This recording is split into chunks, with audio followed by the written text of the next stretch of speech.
নমস্কার বন্ধুরা, আমি সঙ্গীতা চ্যাটার্জি। আমি একজন সিঙ্গেল মাদার। তো আমি আর আমার মেয়ের ছোট্ট জীবনের কথা তোমাদের সাথে শেয়ার করব।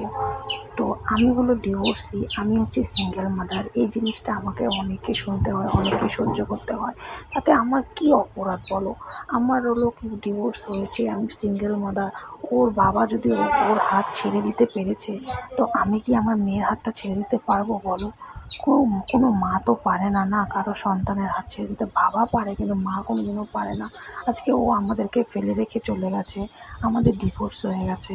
তো এখন তাতে আমার কী ভুল, কী অপরাধ বলো? কিন্তু সমাজের মুখে এটাই অনেক বড় অপরাধ, অনেক বড় পদে পদে আমাকে এটাই সহ্য করতে হয়, এটাই শুনতে হয় যে তুই হলো ডিভোর্সি, তুই হচ্ছিস হলো সিঙ্গেল মাদার। আমার আপনজনেরাও আমার কাছ থেকে দূরে সরে গিয়েছে, একমাত্র আমি ডিভোর্সি, আমি সিঙ্গেল মাদার বলে।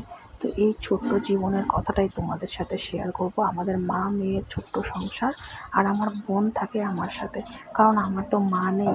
আজকে মা যদি পাশে থাকতো, মা নেই, আমার যদি মা থাকতো তাহলে হলো আমার এই দুঃখ কষ্টটা বুঝতো, প্লাস পাশে থাকতো। তো এটাই হলো আমার কথা। তো আমি সকাল সকালে এই তো জল রুটি আর চা বানিয়ে নিচ্ছি, কারণ আমাকে তো কাজে যেতে হবে। কাজ না করলে মেয়ে আর আমার সংসার খরচা কী করে চালাবো, প্লাস মেয়ের পড়াশোনা, মেয়েকে কী করে শেখাবো। তো এখন রাখছি, আবার পরে কথা বলবো।